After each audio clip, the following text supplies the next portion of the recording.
Okay, so this is just a general update on the cabin. The obvious thing we've done is the roof. We've still got some finishing touches on the roof, but if you look under here, we've got battens going up and across and a moisture barrier there, and so in the summer when that has a lot of heat on it, the air will convect up inside it and out the top, which will stop the heat transfer inside and adds a bit of insulation and keeps all the wood dry and stops moisture build up in there, which would rot the wood. This membrane, which was on before, I think in the last video, we've now got the insulation in here. So this thing is like a large tent now. As you can see, we've got the chimney fitted and the heating that we'll show you in a minute. So that's pretty much the outside. I think we'll go to the inside now and see what we've done inside.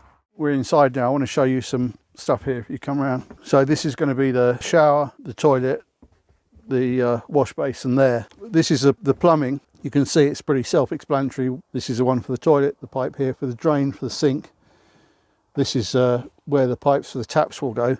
The point about this whole construction, which is interesting, is although this is a small cabin, this is exactly how you build a full-size house, right? So basically everything you see here is just as you would do things in a large house. This is the ducting here for the electrical cables as well.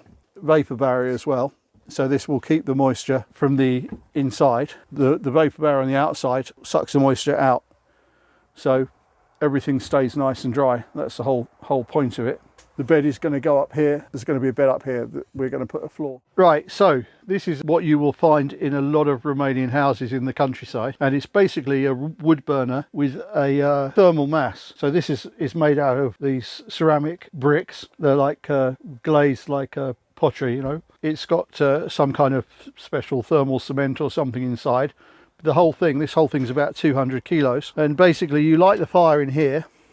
Fire goes in here. You've got a little ashtray in here. This one's actually got a little oven in it. Don't know what you can cook in there or how effective that is, but basically that's where your fire goes. This is where your ash, you clean your ash out. Under here you've got, you pull that out there, that's where the fire goes. The smoke comes up here, down there, and then up the chimney out here, and this whole thing heats up.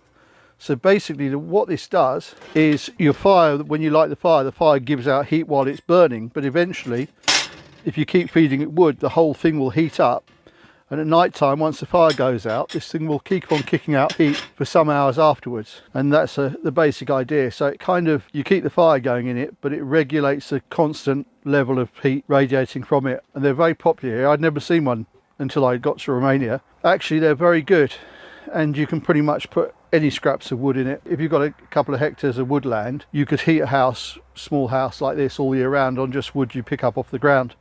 You know, or you pull the dead branches off the trees. You know, you wouldn't have to cut any trees down. You could just burn scraps in it. Anyway, we've just installed this. We're gonna light it and see how it goes. It says on here apparently that you've got to just put a small load of wood in it for the first 8 hours or so. Not sure why that is. Probably something with the cement curing or something. We're going to get it working now, and we'll report back on how realistic it is to heat a place with this. I think it's going to be very effective, but I want to actually test it and see how things work out. Fire going in here now. If you have a look in here, you can see that the air comes in through the bottom here, up there, and then you can see the flames going over there. They go down underneath the oven, and the heat all goes around here and heats up this whole cement and these ceramic bricks. There you go, it's working. We'll see how quickly it heats up and how well it keeps the place warm. Okay, so we're in the following day now. The wood burner's done its 8 hours of kind of burning, and I put some proper hardwood in it, some bits of dried beech in there. That's properly kicking out some heat now.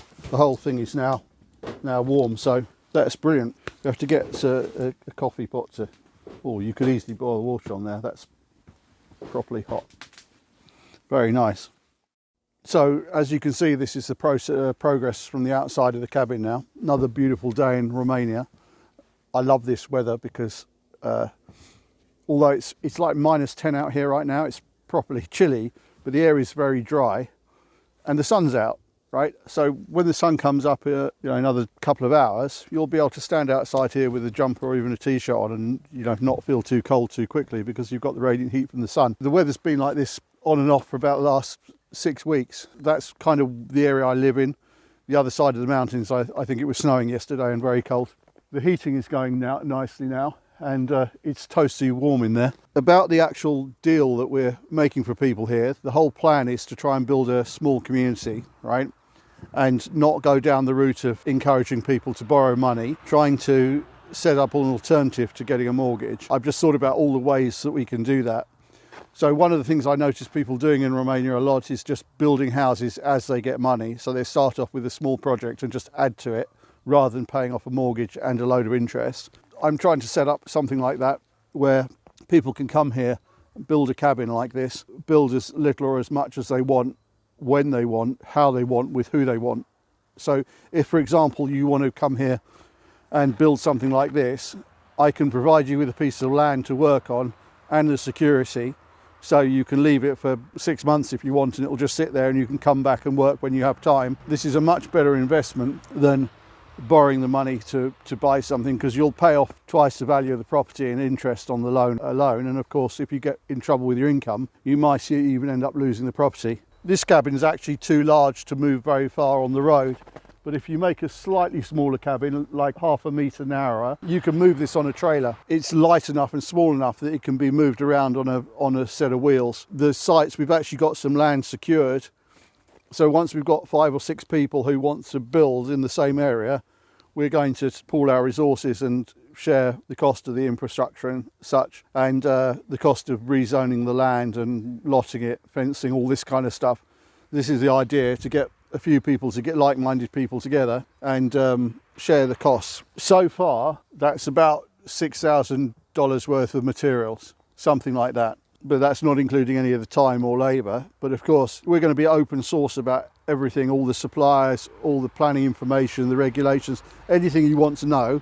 We'll show you how to do it and teach you the tricks, all the building information, how to do it. We're going to share all that information so you're not dealing with builders. I think anybody who has dealt with builders, no disrespect to builders, because there's plenty of good builders, but I think you know what I mean. If you want to build something yourself, you just want to be shown how to do it. No games, that's the plan. Anyway, that's the basic idea of the plan. I'll write up in the description of this video underneath exactly what we're planning to do in more detail. So if you're interested, have a read of the description below. Feel free to contact me directly. If you want to contact me directly, just say so in the comments and I'll send you some contact details. And that's it for now.